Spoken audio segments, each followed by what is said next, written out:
If you've made it this far, brace yourself because the truth behind this case is darker than anyone imagined. Subscribe, like, and comment now, because the final chapter will reveal a sentence that didn't just solve the case, it exposed a lie buried for years. The command center was silent, except for the faint hum of monitors replaying the airport footage on an endless loop. Frame by frame, investigators zoomed into the reflection captured in the glass behind Victor Sloane just seconds before he vanished. Detective Laura Hayes leaned forward, eyes fixed on the screen. "Enhance the reflection again," she said. The technician adjusted the contrast. The blurred silhouette sharpened slightly. Male, medium build, standing still, watching, not rushing, not hiding, just waiting. "That's not Mercer," Marcus Cole said quietly. Hayes nodded. And if Mercer was truly the one hunting them, he wouldn't need to lurk in reflections. He'd be closer, because for the first time, the investigation wasn't asking who the killer was. It was asking why the killer wanted them to believe it was Ethan Mercer.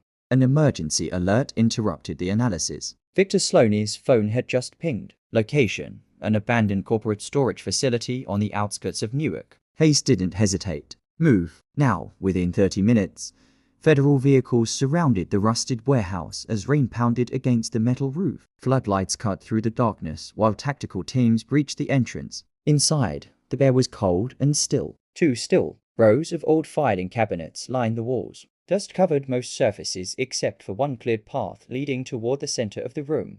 Hayes stepped forward cautiously. Then she saw it. A chair, positioned under a hanging industrial light, and tied to it, Victor Sloane, alive, barely conscious. His eyes snapped open as agents rushed toward him, cutting the restraints. "He's breathing," a medic shouted. Hayes knelt in front of him. "Victor, listen to me. Who did this to you?" Hayes exchanged a glance with Cole. "Who told you?" Sloane's eyes filled with terror. "Ethan." The room froze. "But he didn't touch me," Sloane continued, shaking. "He just stood there. He kept saying he warned them. That he warned all of us." Cole leaned closer. "Warned you about what?" Sloane's voice cracked. "About the audit." Hayes' heart skipped. "What audit?" Before Sloane could respond, another agent called out. "Detective, you need to see this." On a nearby table sat a laptop, already powered on. One video file. Timestamp. Recorded 2 hours ago. Hayes pressed play. The screen flickered to life, revealing a dimly lit room. A man sat in a chair, face partially shadowed.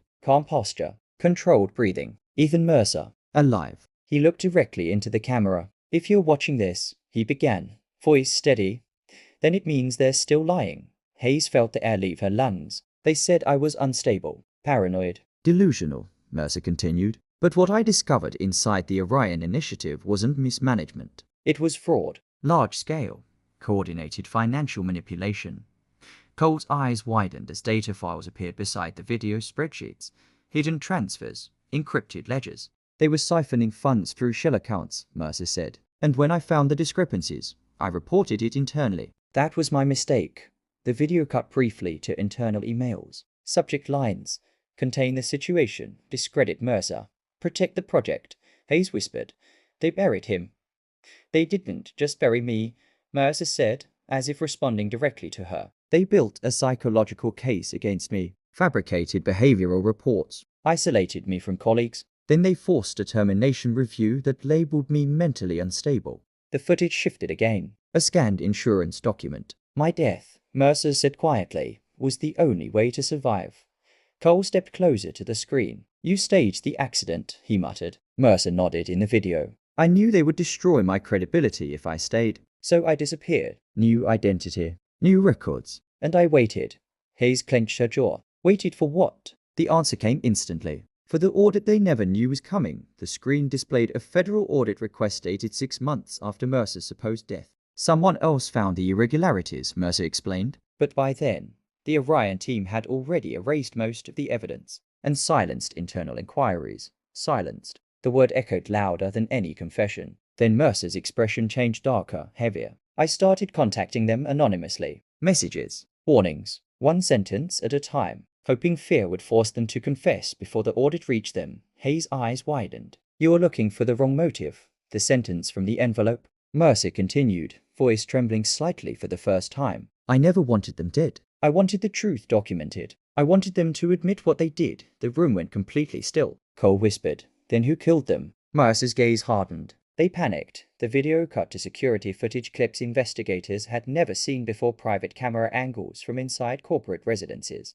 Aaron Whitlock arguing with someone off screen. James Halpern shredding documents frantically. Daniel Reeves yelling into a phone, shouting, "He's back. Mercer is back." His pulse thundered. "They thought I was hunting them," Mercer said. "But I never harmed them. I only watched." Recorded. Collected evidence. The next frame froze everyone in the room. A new face appeared in the footage. Not Mercer. A woman. Middle-aged. Composed. Unfamiliar. Cole's voice dropped. "Who is that?" Mercer answered. "Elaine Porter, Chief Compliance Officer at Northbridge." His eyes widened in shock. "She led the internal reviews," Mercer said. "She signed off on dismissing my complaints. And she discovered the fraud months before I did."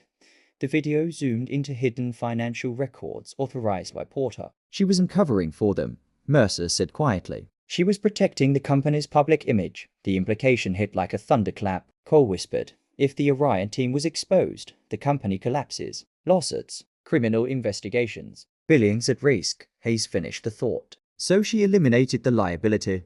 The victims, one by one, staged to look like a revenge-driven serial case. And the perfect suspect, a dead whistleblower with a documented history of instability." Mercer leaned closer to the camera. "I knew she was following them after my messages started, cleaning up loose ends, making it look like I was the monster." Hayes' phone suddenly rang. "Unknown number," she answered slowly. A calm female voice spoke. "You finally understand." Hayes' eyes darkened. "Elaine Porter." Soft laughter echoed through the line. "They were going to confess. Your Mr. Mercer scared them into panic. I simply accelerated the inevitable." Cole signaled agents to trace the call. "You murdered them," Hayes said coldly. "I protected thousands of employees and investors." Porter replied smoothly. "One scandal would have destroyed everything, and Victor," Hayes demanded. "He's the last liability," Porter said. "But not for long." The call disconnected.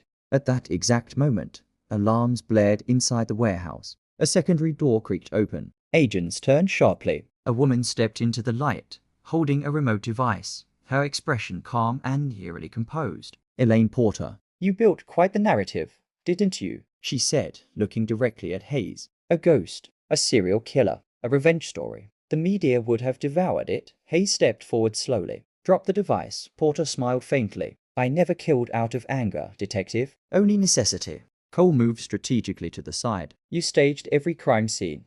"Yes," she admitted. "Same pen, same notes, same psychological pattern. Because fear is the most believable motive." Victor Sloaney, weak but conscious, stared at her in horror. "You told us Mercer was unstable, so no one would believe him." Porter's expression didn't change. "And it worked." "For 2 years." Sirens echoed outside as more units arrived. "You could have exposed the fraud legally," Hayes said. Porter tilted her head. "And collapsed the company? Destroy pensions? Ruin lives?" "No, detective. Containment was cleaner." Cole's voice was firm. "You framed a dead man for serial murder." Porter gave a small, chilling smile. "I framed a narrative," she corrected. Hayes lunged forward just as Porter pressed the remote. Nothing happened. Porter's smile faltered. Hayes held up a small device. "Signal jammer." "You talk too much." Agents moved in instantly, restraining her as she finally lost her composure for the first time. "It was necessary," Porter shouted. "All of it was necessary." Hayes stared at her coldly. "No, it was calculated." 3 months later, the case dominated international headlines. Elaine Porter was charged with multiple counts of premeditated murder, evidence tampering, and conspiracy. Northbridge Consulting faced federal investigations and financial collapse. Victor Sloaney entered protective custody and later provided full testimony about the fraud and internal cover-up. And Ethan Mercer, he walked into an FBI office voluntarily, not as a killer, but as the key witness who had tried to warn everyone with one sentence at a time. During his final recorded interview, Hayes asked him one question. "When you left those messages, what did you hope would happen?" Mercer looked down for a long moment before answering softly. "I hoped guilt would make them tell the truth before fear got them killed." Hayes exhaled slowly. "Because in the end, the sentence that caught the serial killer was never written by a killer at all. I told you I would find you. It wasn't a threat. It was a warning. And the real murderer had been standing inside the company all along, shaping the narrative, silencing witnesses, and hiding behind a lie so convincing that even investigators chased the wrong ghost for weeks." But the most haunting detail came weeks after the trial. when investigators reviewed the very first welfare check call placed from Maplewood Drive. The concerned neighbor who reported Daniel Reeves missing. The voice was calm, professional, female, and the caller ID traced back to a corporate burner phone purchased by Elaine Porter the day before the first body was discovered. She didn't just commit the crimes, she orchestrated the discovery. Because the moment the investigation began, the story she wanted the world to believe was already in motion. If this story left you shocked, disturbed, and thinking about every hidden detail, subscribe now, because the next case will make you question how many truths in true crime are actually carefully constructed lies.